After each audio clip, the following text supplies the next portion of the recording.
अस्सलाम वालेकुम व्यूअर्स, मैं आपकी मुलाकात करवा रहा हूं मिस्टर गुलफाम से, जो सिविल इंजीनियर हैं। यूआईटी से उन्होंने अपनी इंजीनियरिंग कंप्लीट की है। कंस्ट्रक्शन से रिलेटेड मल्टीपल तरह की सर्विसेज दे रहे हैं। हम आज इनसे जानेंगे 5 मरला का जो घर है उसमें कितनी कॉस्ट आती है, कौन सा मटेरियल इस्तेमाल किया जाता है, उनके क्या स्टेप्स हैं, क्या पैरामीटर है। अस्सलाम वालेकुम जी। जी वालेकुम सलाम। क्या हाल है जी आपका, खैरियत से? जी अल्हम्दुलिल्लाह मैं ठीक ठाक। मुझे बताएं जी कि मेरा प्लॉट है 5 मरले का, मैंने कंस्ट्रक्शन करनी है, तो सबसे पहले किस चीज़ को हमें डिस्कस करना पड़ता है कॉन्ट्रैक्टर के साथ? मैं क्लाइंट हूँ जी कंस्ट्रक्शन की अगर हम फीस की बात करें, अगर आपने प्लॉट की रजिस्ट्री वगैरह प्लॉट आपके नाम पे है, सारी चीज़ें मुकम्मल हैं, तो फिर उसके अगला स्टेज आता है आपकी डिज़ाइन एंड ड्राइंग का। कि एक जो ओनर है जिसने घर बनाना है वो देखता है कि जी मैंने अब घर बनाना है, तो उसको कंसेप्चुलाइज़ करता है वो कि जी मैंने इस पर बनाना क्या है, मैंने इस पर सिंगल स्टोरी बनाना है, डबल बनाना है, इसका एक्सटीरियर कैसा होगा, इंटीरियर कैसा होगा।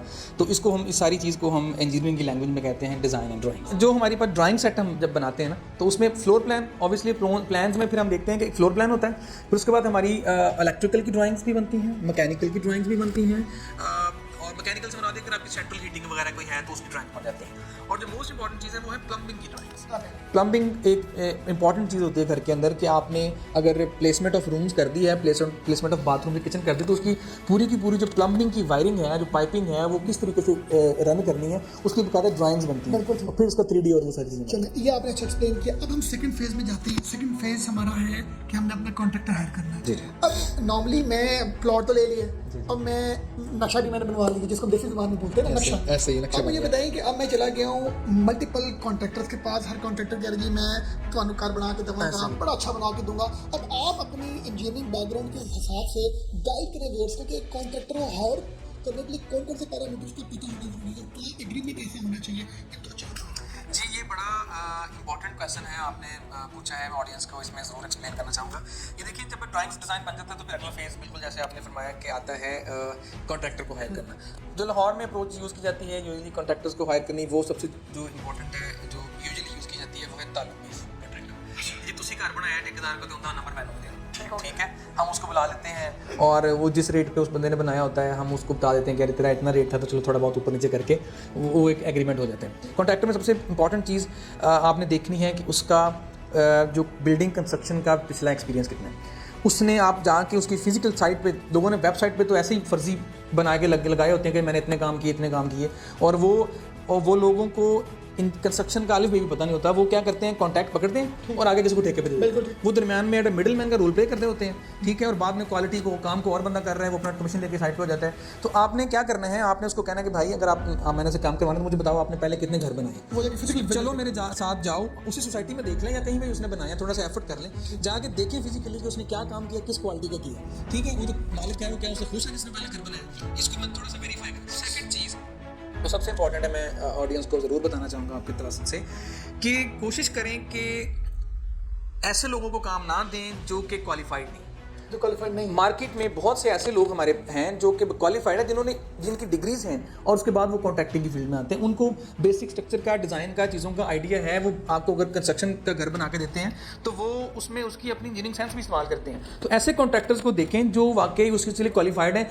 रादर दैन कि आप उन लोगों को कि जो मतलब वो जो ठेकेदार थे, वो उन्होंने पहले वो मिस्त्री थे और अब उनको वो ठेकेदारी में कन्वर्ट हो गए, उनको लगता है कि बिजनेस अच्छा है। तो ये कुछ चीज़ें बड़ी इंपॉर्टेंट हैं जो कि मेरे ख्याल से कॉन्ट्रैक्टर को चूज़ करते हुए देखनी चाहिए। अब आपके क्वेश्चन के अगले फेज की तरफ आते हैं कि अगर आपने कॉन्ट्रैक्टर को चूज कर लिया है तो एग्रीमेंट जो है वो आपने किस किस चीज़ों को देखते हुए बनाना है। जो कॉन्ट्रैक्टर होते हैं वो बड़े तेज़ होते हैं, वो अपना पुराना कोई एग्रीमेंट फॉर्मेट लेके आते हैं, वो कहते हैं सर ये हमने एग्रीमेंट कर दिया, अब साइन करें बस, ठीक है जी। वो बंदा बेचारा, उसको ना पता होता है कि यार इसने कॉन्ट्रैक्ट में लिखा क्या है, पेमेंट प्लान क्या है, स्पेसिफिकेशंस क्या हैं, कोई उसको चीज़ों का पता नहीं है, वो साइन करता है जी। सिर्फ उससे पैसे तय करते हैं फाइनेंशियल मैटर्स के, जी आपसे इतना रेट हमने तय कर लिया है, बाकी क्वालिटी क्या होगी, चीज़ें क्या होगी वो नहीं देखते। तो इसमें मेरी सबमिशन ये है कि आप जब कॉन्ट्रैक्ट कर रहे हो तो आप इंटरनेट का, टेक्नोलॉजी का ज़माना है, बेसिक चीज़ें तो बंदा देख सकता है कि यार इसमें ब्रिक्स किस क्वालिटी की, आपको पता है मार्केट में हम बचपन से सुनते हैं अव्वल दूम सोम तरह की ईंटें मौजूद हैं। सरिया जो है वो आपको पता है ग्रेड, अंडर ग्रेड या अच्छी क्वालिटी का दस्तियाब है। इन चीज़ों के ऊपर आप उनसे रिटर्न के अंदर आप उसको वेरीफाई करें कि जी आप जो हमें रेट कोट कर रहे हैं, इस रेट में आप किस क्वालिटी की ब्रिक लगाएंगे, उसका मुझे सैंपल दिखा दें पहले, ताकि जब कंस्ट्रक्शन हो रही हो तो साइट के ऊपर आप जाके उसको वेरीफाई कर लें कि वाकई ये वही ब्रिक थी जो उसने सैंपल पे दिखाई है, ठीक है। और इसी तरह से अगर आपका इलेक्ट्रिकल का, प्लम्बिंग का है तो उससे उसके साथ कॉन्ट्रैक्ट में मेंशन करें कि प्लम्बिंग के फर्ज करें पाइप आपने डालने हैं तो वो किस कंपनी के डालने हैं, वो पॉपुलर के डालने हैं या वो किसी लोकल ब्रांड के डालने हैं, क्योंकि पाइप तो सारे हरे रंग के नजर आ जाते हैं आपको, लेकिन वो ब्रांड में देखें ना, एक चीज़ आपको 1000 रुपये की मिल रही है, दूसरी 10,000 रुपये की है, तो इतना डिफरेंस है। हर चीज़ को आप मतलब स्पेसिफाई करें, मटेरियल्स की जो ब्रांडिंग है ना वो स्पेसिफाई करें, ठीक है, तो इससे कॉन्ट्रैक्ट जो है वो आपका फाइन हो जाएगा और आपको कॉन्फ्लिक्ट्स नहीं होंगे आगे जाके, आप कॉन्ट्रैक्ट के मुताबिक नहीं कर सकते। इसमें दो चीज़ें हैं, एक ये कि जो 5 मरला का जो हाउस है उसकी कंप्लीशन टाइम आइडियली क्या होना चाहिए? जी, एक 5 मरला का घर, उसमें 2 फेज़ होते हैं, ग्रे स्ट्रक्चर का और एक फिनिश का। तो उस अगर अच्छा कॉन्ट्रैक्टर हो जिसके पास लेबर रिसोर्सेज कंप्लीट हों, अगर कोई अनसर्कमस्टांसेस ना आए ऐसे, तो 6 महीने के अंदर आप 5 मरले का एक जो घर है ना उसको उसकी पहली ईंट से लेकर उसकी कंप्लीशन तक आप मुकम्मल कर लेते हैं। ये एक नॉर्मल एवरेज टाइम। अच्छा, इसमें दूसरा मेरा क्वेश्चन है कि जब हम कॉन्ट्रैक्टर के साथ ये सारी चीज़ें सेटल डाउन कर रहे होते हैं तो बिल्डिंग मटेरियल हमें खुद बाय नहीं करना चाहिए? जी, ये एक अच्छा सवाल है। कोई भी बंदा जो कि एक नॉन इंजीनियर है, जिसको टेक्निकल चीज़ों का नहीं पता, जो पहली दफ़ा या दूसरी दफ़ा ज़िंदगी में घर बनाना चाहता है, एक बार ही बनाता है, वो सोचता है कि यार मैं कॉस्ट सेविंग के लिए क्यों ना मैं लेबर हायर कर लूँ ठेके पे और मटेरियल मैं खुद परचेज करके दूँ। ये एक बड़ा ही यानी सबसे ज़्यादा बंदे के दिमाग में सवाल आता है कि मैं पैसे इससे बचा लूँगा। कुछ भी होता है, कुछ भी होता है, चलो यार मैं अपना घर बना रहा हूँ, मैं अच्छी ईंट लूँगा, ऐसे ही है।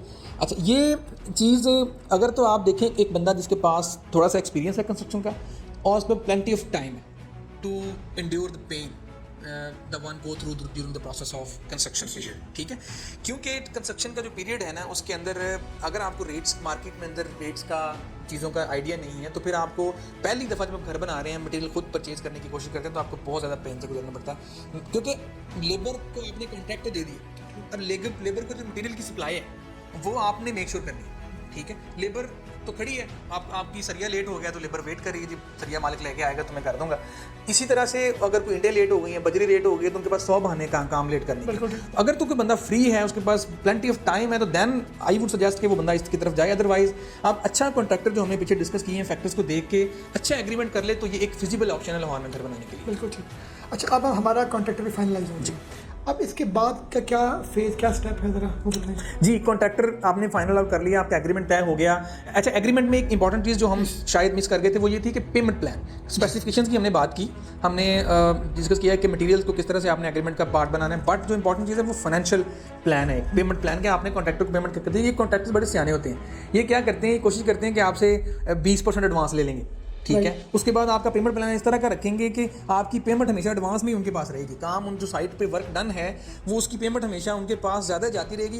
किसी भी फेज पे खुदा न खास्ता अगर कोई कॉन्फ्लिक्ट होता है between the both parties, the client and the contractor, तो जो क्लाइंट है वो हर सूरत में लॉस में होगा, वो हेल्पलेस है क्योंकि उसके पैसे एडवांस में गए होते हैं। तो इसमें जो इंपॉर्टेंट चीज़ रोल प्ले करती है वो है आपका पेमेंट प्लान। आप पेमेंट प्लान को जब बनाते हुए आप इस तरह से उसको स्ट्रक्चर करें, आउटलाइन करें कि जो आपका वर्क डन है ना साइट के ऊपर, आपकी पेमेंट उससे कम कॉन्ट्रैक्ट की तरफ जाए। लेट्स से मैं एग्जांपल देता हूँ इसको, अगर आप एक घर बना रहे हैं 10 मरले का लेट्स से या 5 मरले का, तो आप उसमें कहें जी 10% या मैं आपको एडवांस वर्कर दे देता हूँ, अगली पेमेंट मैं आपको करूँगा बिल्डिंग की जब फाउंडेशंस कंप्लीट हो जाएंगी, ठीक है, इसके बाद अगली पेमेंट आप करेंगे जब आपकी ग्रे स्ट्रक्चर की चुनाइयाँ वो कंप्लीट हो जाएंगी, अगली पेमेंट आप रख लें छत के ऊपर इस तरह से, और जो पेमेंट आप जो उसकी किस्तें बनाएं उसमें से आप ये मेक श्योर करें कि जितना वर्क डन है पेमेंट आपकी उससे कम गई हो एडवांस मिला के, ठीक है। इससे क्या होगा कि आपकी पेमेंट कॉन्ट्रैक्टर की पेमेंट है वो आपके नीचे हो गई और कॉन्ट्रैक्टर आपको इस तरह से ये नहीं कहेगा कि ठीक है करना तो कराओ तो मैं चले आऊँ, छुट्टियाँ का काम लेट नहीं करेगा, आपके पास अथॉरिटी होगी तो आप, और कॉन्ट्रैक्टर में चीज़ लिखवाएं कि ड्यूरेशन में आपने अगर काम नहीं किया तो आप रिस्पॉन्सिबल है जितना भी डिले हुआ,